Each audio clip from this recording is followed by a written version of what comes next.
Membaca firman Tuhan yang saya ambil di dalam kitab Roma atau Rum pasal yang ke-8 ayatnya yang ke-28. Dan untuk menghormati pembacaan firman Tuhan, saya jemput Bapak Ibu Saudara sekalian bangkit berdiri. Roma pasal yang ke-8 ayatnya yang ke-28. Tetapi kita mengetahui bahwa segala sesuatu bekerja bersama-sama mendatangkan kebajikan bagi orang yang mengasihi Allah, yaitu bagi orang yang dipanggil menurut kehendak Allah. Terima kasih, puji Tuhan, silakan duduk. Salinan baru kita tahu sekarang bahwa Allah turut bekerja dalam segala sesuatu untuk mendatangkan kebaikan bagi mereka yang mengasihi Dia, yaitu bagi mereka yang terpanggil sesuai dengan rencana Allah. Firman Tuhan yang kita baca dan kita dengar adalah suratan dari Paulus. Dan Paulus ini ada rencana Allah di dalam kehidupannya. Meskipun sempat kehidupannya melakukan perbuatan-perbuatan yang tidak berkenan kepada Tuhan, di mana dia menghambat kemajuan orang yang percaya, bahkan pada waktu dia dipanggil oleh Tuhan, sementara menganiaya atau menuju ke Damsyik untuk menganiaya orang-orang yang menyebut nama Kristus. Tapi disitulah Tuhan memanggil dia, dan dia menyadari, Bapak Ibu Saudara, bahwa ternyata semenjak dari dalam rahim ibunya, dia sudah ada di dalam pilihan atau rencana Tuhan. Karena suratannya kepada jemaat yang ada di Galatia, dalam Galatia 1 ayatnya yang ke-15. Galatia 1 ayat ke-15. Tetapi tatkala sudah dikehendaki Allah, yang memilih aku daripada rahim ibu, memilih Paulus dari dalam rahim ibunya, dan memanggil aku dengan anugerahnya itu. Dan memanggil dia dengan anugerahnya. Nah, demikian juga dengan Bapak, Ibu, saya dan saudara. Bahkan seperti kepada jemaat yang ada di Efesus, sebelum dunia ini dijadikan, kita sudah ada di dalam rencana Tuhan, sehingga kita dipilih oleh Tuhan. Efesus 1 ayat yang keempat. Sebagaimana yang Ia memilih kita di dalam Kristus, Sebagaimana Ia yang memilih kita di dalam Kristus Yesus sebelum dunia ini dijadikan, sebelum dunia ini dijadikan, supaya kita suci dan tiada bercela di hadapan Tuhan. untuk suci dan tidak bercelah di hadapan Tuhan. Sekali lagi, artinya sebelum dunia ini dijadikan, kita sudah ada dalam rencana panggilan Tuhan. Bukan secara kebetulan Bapak, Ibu, Saudara dan saya mengenal kebenaran firman Tuhan. Meskipun ada yang memang sejak dari sekolah minggu sudah mengenal kebenaran, tetapi ada juga yang seperti Paulus nanti sudah dewasa, sudah waktunya Tuhan untuk menetapkan panggilannya di dalam kehidupannya. Karena kita perhatikan, bukan Bapak, Ibu, saya dan saudara yang memilih Tuhan, sesuai dengan Yohanes 15 ayat 16. Tapi Tuhanlah yang memilih Bapak, Ibu, saya dan saudara. Yohanes 15 ayat 16. Ayat yang ke-16. Bukan kamu ini yang memilih aku. Bukan kamu, bukan Bapak, Ibu, saya dan saudara yang memilih Tuhan, Melainkan aku inilah yang memilih kamu. melainkan Tuhanlah yang memilih kita Serta menetapkan kamu. dan menetapkan kita Supaya kamu ini pergi. untuk pergi Mengeluarkan buah dan buahmu itu kekal adanya. Supaya barang apapun yang kamu pohonkan kepada Bapa dengan nama apa yang kita pohonkan kepada Bapa dengan nama Tuhan, Dia karuniakan kepada. Dia karuniakan. Jadi bukan kita yang memilih Tuhan, tapi Tuhanlah yang memilih kita untuk mengeluarkan buah. Dan buah itu kekal. Sebagaimana kita ketahui, ada 3 macam buah yang Tuhan tuntut di dalam kehidupan kita. Pertama, buah-buah yang berpadan dengan tobat. Keluarkanlah olehmu buah-buah yang berpadan dengan tobat. Lalu yang kedua adalah buah-buah pelayanan. Hamba Tuhan memberitakan firman Tuhan, sidang jemaat melayani meja hamba Tuhan. Lalu yang terakhir yaitu buah-buah Roh Kudus yang dikatakan oleh Paulus adalah perbuatan ajaib. Buah roh berbeda dengan perbuatan baik, Bapak Ibu Saudara. Buah roh itu adalah perbuatan ajaib. Sebab itu dalam tingkatan yang keenam ada 3 poin di sana. Karunia roh, jawatan Tuhan, dan perbuatan ajaib. Yang dimaksud oleh Paulus ini adalah buah-buah Roh Kudus. 1 Korintus 12 ayat 4, 5, dan 6. Ayat yang keempat adalah berbagai-bagai karunia. Ada 9 karunia Roh Kudus, Tetapi rohnya itu satu. roh itu satu. Dan ada berbagai-bagai jawatan. Ada 5 jawatan Tuhan, Tetapi Tuhannya itu satu. Tuhan itu satu. Dan ada berbagai-bagai perbuatan ajaib. Ada 9 buah Roh Kudus. Tetapi Allah itu juga yang mengerjakan segala hal itu di dalam Allah yang mengerjakan, karena itu perbuatan ajaib. Kalau perbuatan baik dapat dikeluarkan oleh kemampuan manusia. Dia orang benar, dia orang jahat sekalipun dapat berbuat baik. Tetapi untuk perbuatan ajaib, untuk buah roh ini harus pertolongan Tuhan lewat Roh Kudus di dalam kehidupan kita. Karena setelah kita mampu mengeluarkan keseluruhan buah roh, kita jadi manusia yang ajaib. Karena kita akan disempurnakan, lengkap, tidak ada cacat celah lagi. Karena kedatangan Tuhan pada kali yang kedua, fase pertama.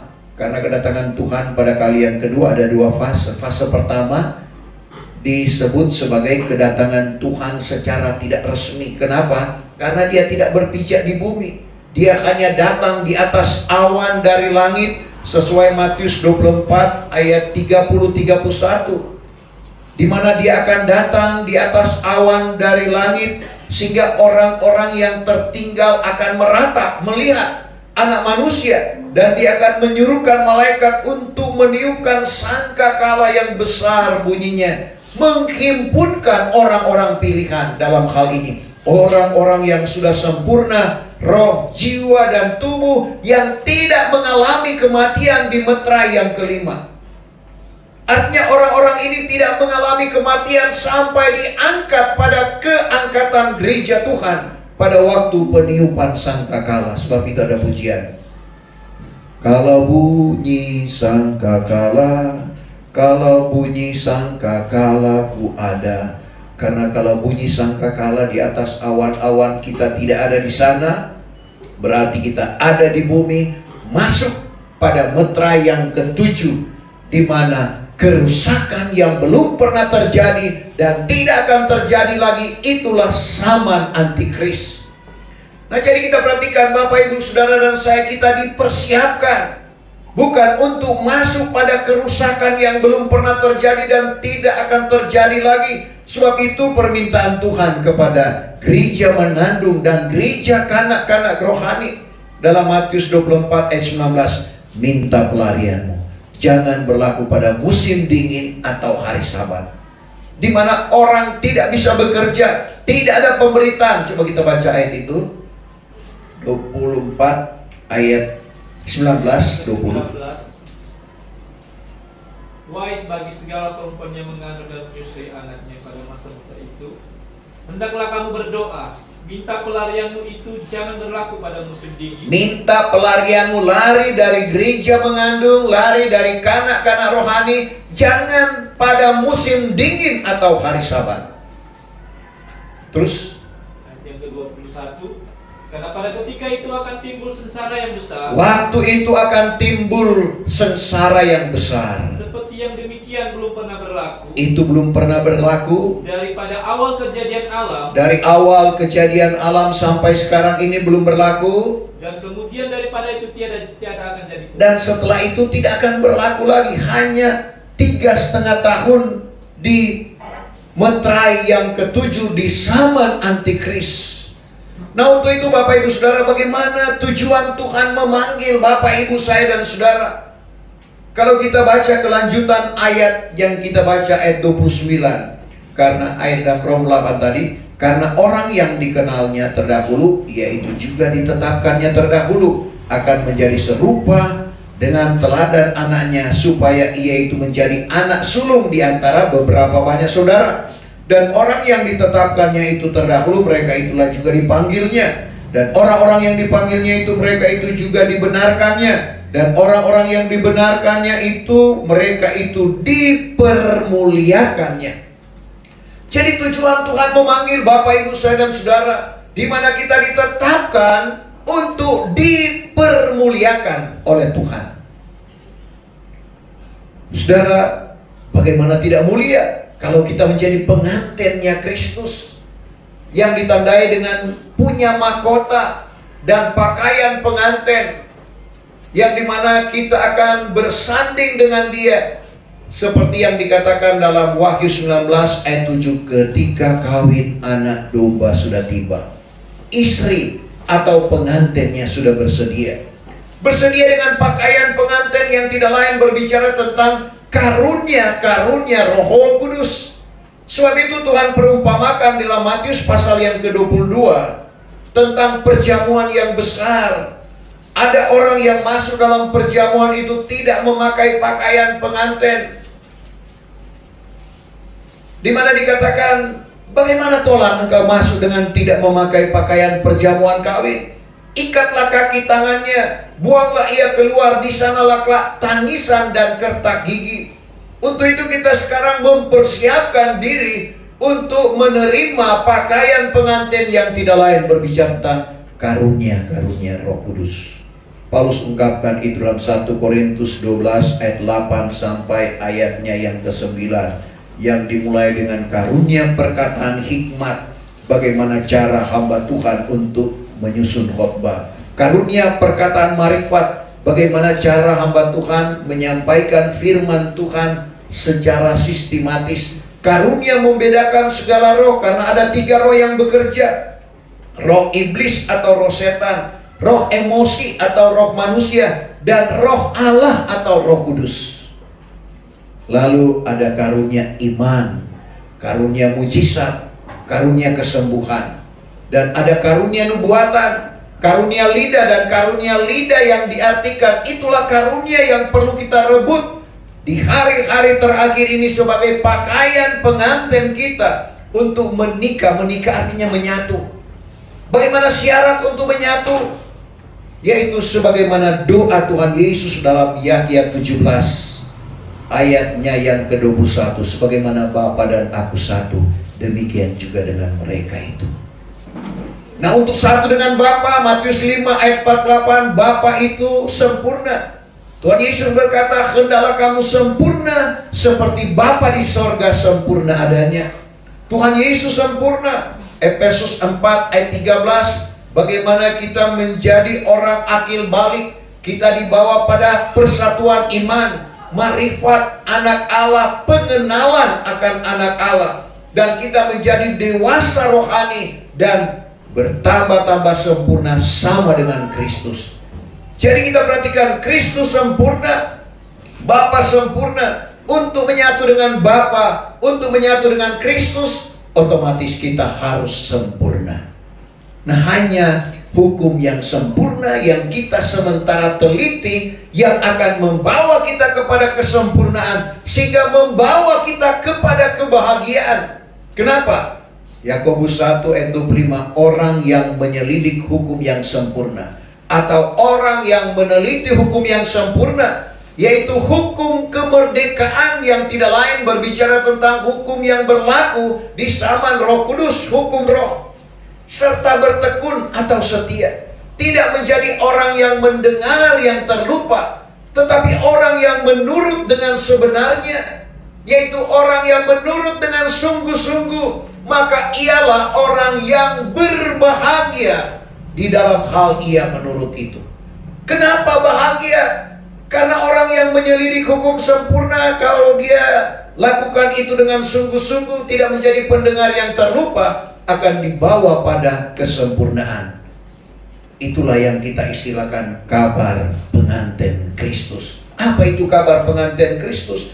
Kabar yang akan membawa orang untuk menjadi pengantin Kristus, atau kabar kesempurnaan. Apa itu kabar kesempurnaan? Kabar yang akan membawa orang kepada sempurna roh, jiwa, dan tubuh. Seperti yang saya katakan tadi, kedatangan Tuhan pada kali yang kedua, fase pertama, bukan lagi mencari orang yang berdosa, bukan lagi mencari orang yang tidak sempurna, tetapi Allah yang pohon sejahtera itu menguduskan kiranya kamu dengan sempurna, roh, jiwa, tubuh terpelihara dengan tidak bercacat celah pada masa kedatangan Tuhan kita Yesus Kristus. Coba 1 Tesalonika 5:23. Maka Allah sendiri yang pohon sejahtera itu, Allah sendiri yang pohon sejahtera itu menguduskan kiranya kamu dengan sempurnanya, menguduskan kiranya kamu dengan lengkap, tidak ada cacat celah, dan segenap roh, dan nyawa, dan tubuh kamu terpelihara dengan tiada bercacat celah, dengan tidak bercacat celah pada masa kedatangan Tuhan kita Yesus. pada masa kedatangan Tuhan kita Yesus Kristus. Jadi kedatangan Tuhan yaitu mencari orang yang sudah sempurna, dan kita mempersiapkan diri karena kapan kita akan disempurnakan. Sekarang kita berada pada meterai yang keempat seperti yang ada di gambar ini. Meterai keempat berbicara tentang kuda kelabu, salinan baru kuda kuning hijau.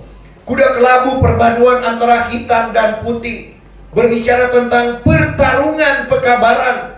Kesaksian Alkitab ada 3 macam pengajaran. Pengajaran akal-akal manusia. Tuhan pernah menemplak orang Farisi. Sia-sia kamu menyembah aku karena kamu mengajarkan hukum-hukum akal manusia. Dalam Matius 15 ayat 8 dan 9. Sehingga ayat 13, tanaman yang tidak ditanam oleh Bapa, artinya firman yang bukan berasal daripada Bapa, itu akan dicabut. Dan biarkanlah mereka itu pemimpin buta, memimpin orang buta, dua-dua masuk lubang. Itulah hukum-hukum akal manusia. Memang masuk akal, karena namanya akal-akal manusia. Justru banyak firman Tuhan yang tidak masuk akal kita.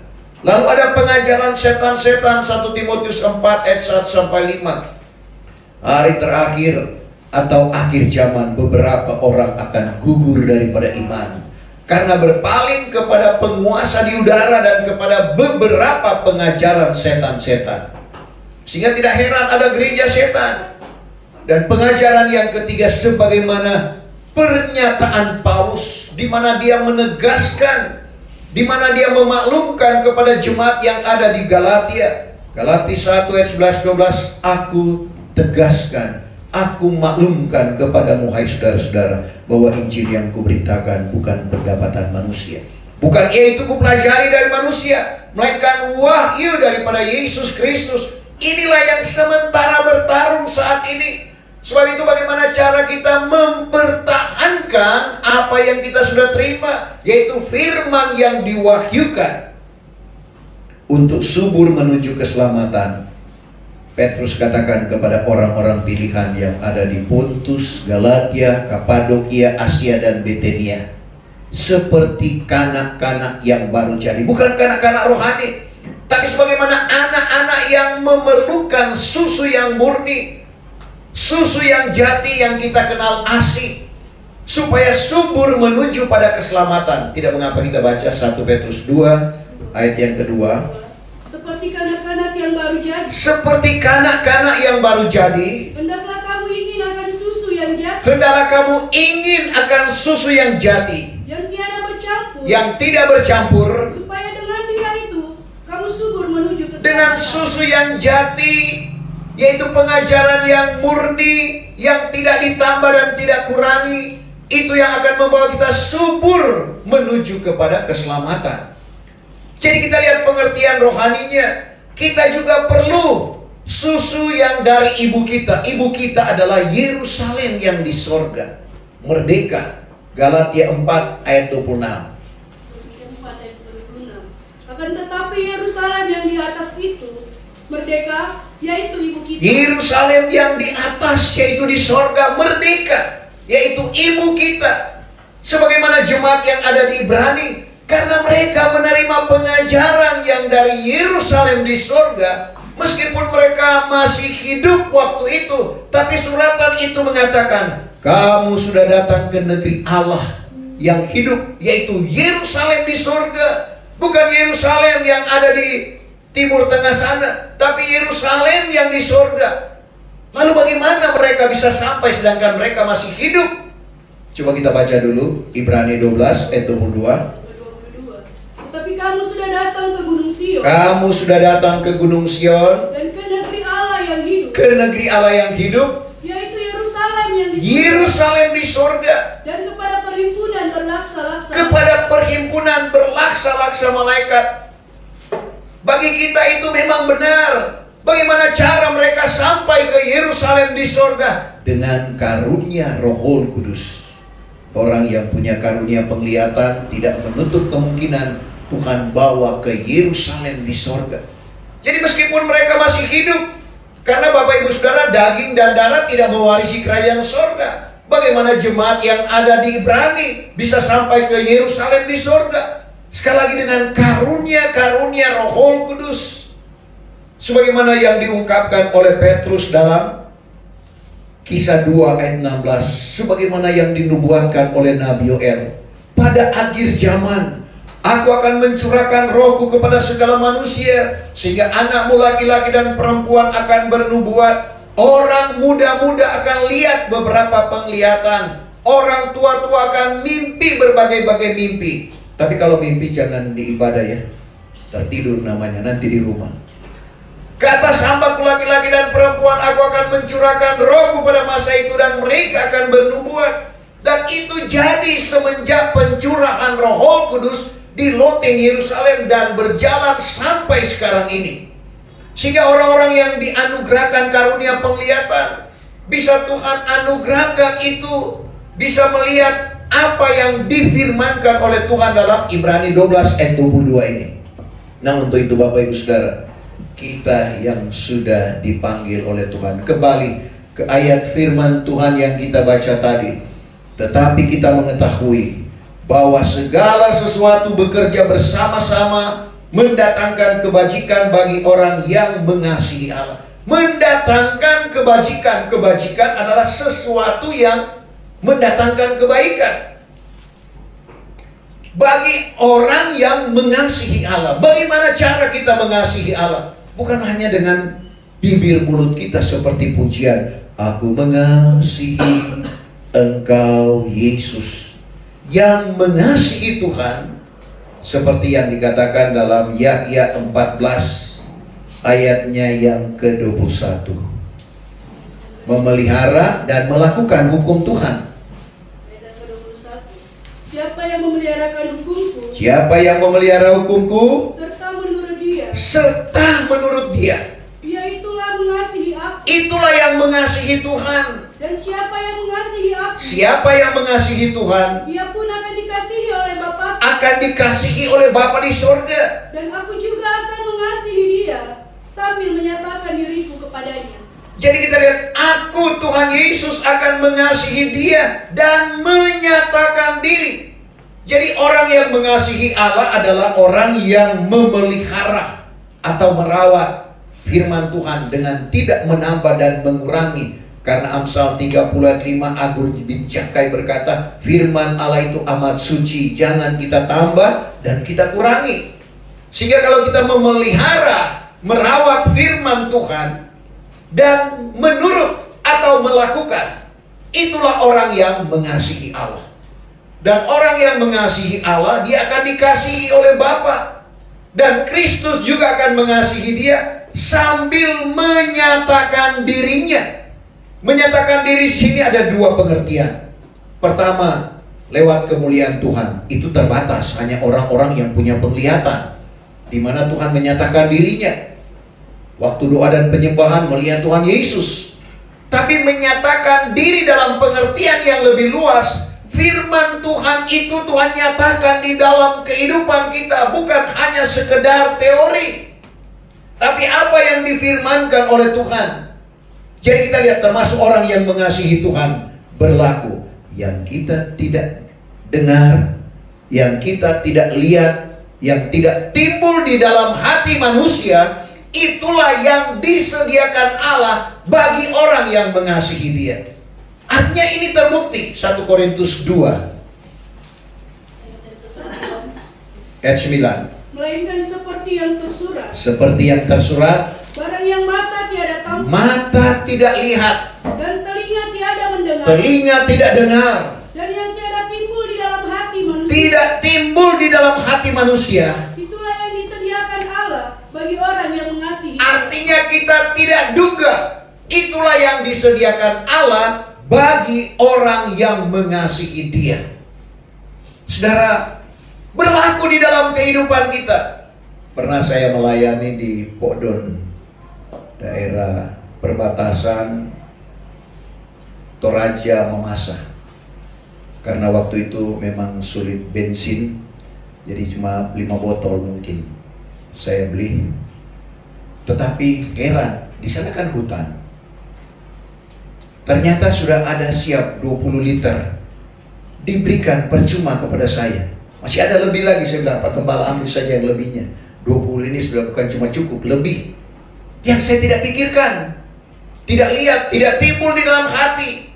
Artinya firman Allah ini terbukti. Itulah Tuhan menyatakan dirinya. Tuhan menyatakan firman. Artinya kesaksian itu menjadi milik pribadi, bukan kesaksian orang lain yang kita saksikan. Tapi kita merasakan bagaimana Tuhan menyatakan dirinya, menyatakan firman Tuhan itu di dalam kehidupan kita. Apalagi hari-hari terakhir ini, seperti yang dikatakan oleh Paulus kepada Timotius dalam 2 Timotius 3 ayat 1.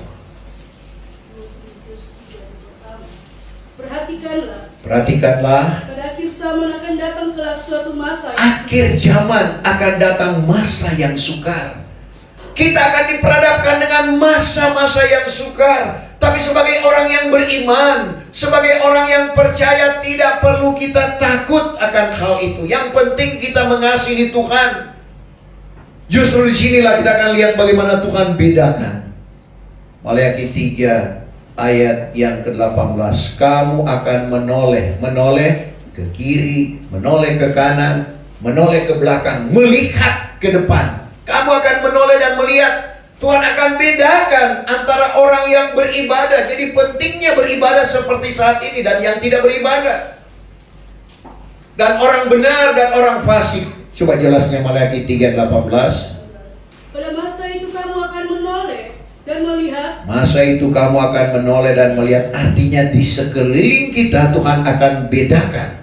Bedanya antara orang yang benar dengan orang fasik. Orang benar dan orang fasik Tuhan bedakan. Antara orang yang berbakti kepada Allah dengan orang yang tiada Berbakti kepada Allah dan yang tidak berbakti kepada Allah sama-sama masuk pada masa yang sukar. Mungkin terima gaji yang sama. Tetapi Bapak Ibu Saudara, bagaimana pembelaan Tuhan, pemeliharaan Tuhan kepada orang yang berbakti kepada Tuhan, kepada orang yang benar. Mungkin, dan itu bukan lagi mungkin, beras yang biasa kita makan 1 minggu bisa jadi 1 bulan ataupun 1 tahun. Seperti kita lihat mujizat yang dilakukan oleh Tuhan, hanya 2 ekor ikan, 5 ketul roti, 5.000 orang, belum termasuk perempuan yang makan. Itu mujizat, dan ini akan terjadi di dalam kehidupan kita. Sekali lagi, yang penting kita mengasihi Tuhan, di mana Allah akan turut bekerja di dalam kehidupan kita. Tetapi kita mengetahui bahwa segala sesuatu bekerja bersama-sama mendatangkan kebajikan bagi orang yang mengasihi Allah, yaitu bagi orang yang dipanggil menurut kehendak Allah. Kita dipanggil menurut kehendak Allah. Dan kita perlu mengasihi Tuhan, Bapak Ibu Saudara, supaya firman Tuhan itu nyata di dalam kehidupan kita. Kita tidak perlu takut menghadapi situasi dunia. Memang keterbatasan kita membuat kita khawatir. Siapa yang tidak pernah khawatir? Itu karena keterbatasan kita manusia. Kita sudah berpikir, kita sudah bekerja, belum tentu apa yang kita lakukan berhasil. Tetapi kalau kita berharap kepada Tuhan yang hanya berkata jadi, hanya berfirman. Mazmur 33 ayat 9. Ayat 9. Karena berkatalah ia, Tuhan hanya berkata, maka ia itu pun adalah. itu ada. Berfirmanlah ia, Dia cuma berfirman, maka ia itu pun terdiri. terdiri atau jadi. Dia cuma berkata, ada. Dia berfirman, terdiri atau terjadi. Dan kita harus pegang akan firman Tuhan ini, bahwa Dia berkuasa. Sebab itu memberikan keteguhan iman kepada orang-orang sebagai umat pilihan Allah. Apa kata Nabi Yesaya, dan itu juga datang kepada Bapak, Ibu, saya dan saudara dalam Yesaya 41 ayatnya yang ke-10. Ayat 10. Janganlah takut, karena akulah sertamu. Jangan takut, karena akulah sertamu. Tidak perlu kita takut kalau Allah beserta kita. Kalau Allah beserta kita, Mazmur 60 ayat 14, kita akan melakukan perkara yang besar-besar. Janganlah engkau bimbang, Jangan bimbang, karena akulah Allahmu. Allahmu yang mampu melakukan segala perkara. Aku menguatkan dikau. Aku, Tuhan, menguatkan Bapak, Ibu, saya dan saudara. Lagi aku menolong engkau. Tuhan yang menolong kita. Lagi aku memapa engkau dengan tangan kanan kebenaran. Tuhan memapa kita dengan tangan kanan kebenaran, membawa kita kepada keselamatan. Jadi kuncinya di sini sekali lagi, kita mengasihi Tuhan. Mengasihi Tuhan yaitu memelihara dan menurut akan hukum. Tuhan kiranya memberkati firman Tuhan pada saat ini. Kita akan masuk pada perjamuan suci.